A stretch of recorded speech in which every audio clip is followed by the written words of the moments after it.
തൃശൂർ പൂരത്തിന് മാസങ്ങൾ മാത്രം ശേഷിക്കെ പൂരനടത്തിപ്പിനെ ചൊല്ലി തിരുവമ്പാടി പാറമേക്കാവ് ദേവസ്വങ്ങളും കൊച്ചിൻ ദേവസ്വം ബോർഡും തമ്മിൽ തർക്കം.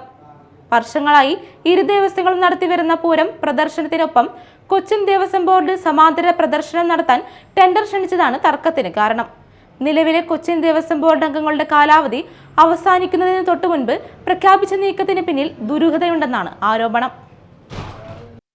തൃശൂർ പൂരത്തിന്റെ നടത്തിപ്പിനും സംഘാടനത്തിനുമുള്ള പ്രധാന വരുമാന സ്രോതസ്സാണ് വർഷങ്ങളായി നടക്കുന്ന പൂരം പ്രദർശനം.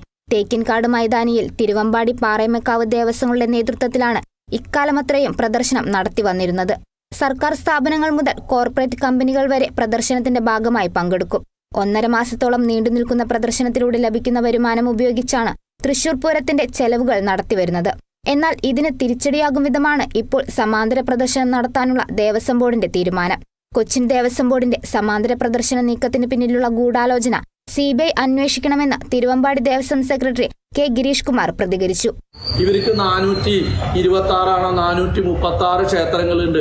അവിടെയൊന്നും ഇത്തരത്തിലുള്ള അടുക്കും ചിട്ടയോടും പ്രൗഢിയോടും കൂടിയിട്ടുള്ള ഒരു പൂരം പോലും അവർക്ക് നടത്താൻ സാധിക്കുന്നില്ല. ഇവരെങ്ങനെ ഈ 2 ദേവസ്വങ്ങൾ എങ്ങനെ ഈ പൂരം നടത്തുന്നു? അതിനെ എങ്ങനെയെങ്കിലും ഇല്ലാണ്ടാക്കണം. നമുക്ക് പറ്റാത്തത് മറ്റാർക്കും സാധിക്കരുത് എന്നുള്ള ആ ഒരു കുട്ടിക്കുശുമ്പാണ് കൊച്ചിൻ ദേവസ്വം ബോർഡിന് ഇപ്പോൾ കാണിച്ചുകൊണ്ടിരിക്കുന്നത്. ജനുവരി 23 കാലാവധി പൂർത്തിയായ കൊച്ചിൻ ദേവസ്വം ബോർഡ് അംഗങ്ങളായ MP മുരളീധരനും പ്രേംരാജ് ചൂണ്ടലാത്തും പടിയിറങ്ങും മുമ്പാണ് സമാന്തര പൂരം പ്രദർശനത്തിന് ടെൻഡർ വിളിച്ചത്.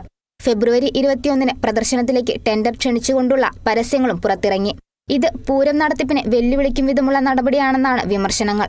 അതേസമയം ആരാണ് ഇത്തരമൊരു തീരുമാനമെടുത്തതെന്നോ ടെൻഡർ ക്ഷണിച്ചതെന്നോ അറിയില്ലെന്നാണ് ജനുവരി 15 കാലാവധി പൂർത്തിയാക്കിയ മുൻ Cochin Devaswom board president doctor MK Sudarshan പറയുന്നത്.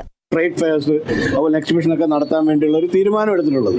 പക്ഷേ അത് ഈ ദിവസങ്ങളിൽ നടത്താൻ വേണ്ടിയല്ല, പൂരം എക്സിബിഷൻ അല്ലാത്ത മറ്റുള്ള ഓണം ഫെയർ അതുപോലെ തന്നെ ക്രിസ്മസ് ഫെയർ അങ്ങനെയുള്ള രീതിയിലാണ് നടത്താൻ വേണ്ടിയുള്ള തീരുമാനമാണ് മുമ്പ് എടുത്തിട്ടുള്ളത്.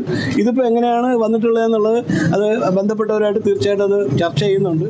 നിലവിലെ തീരുമാനങ്ങൾ പ്രകാരം ഏപ്രിൽ 1 മുതൽ മെയ് 31 വരെയാണ് ദേവസ്വം ബോർഡിന്റെ പ്രദർശനം നടക്കുക. മാർച്ച് അവസാനത്തിൽ തുടങ്ങി മെയ് 25 അവസാനിക്കുന്ന വിധത്തിലാണ് പൂരം പ്രദർശനം നിശ്ചയിച്ചിരിക്കുന്നത്.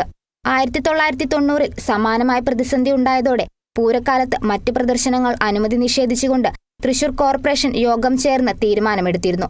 ഇത്തരം ധാരണകൾ നിലനിൽക്കെയാണ് നിലവിൽ നടക്കാനിരിക്കുന്ന സമാന്തര പൂര പ്രദർശനത്തിനുള്ള ഒരുക്കങ്ങൾ മുന്നോട്ടു പോകുന്നത്.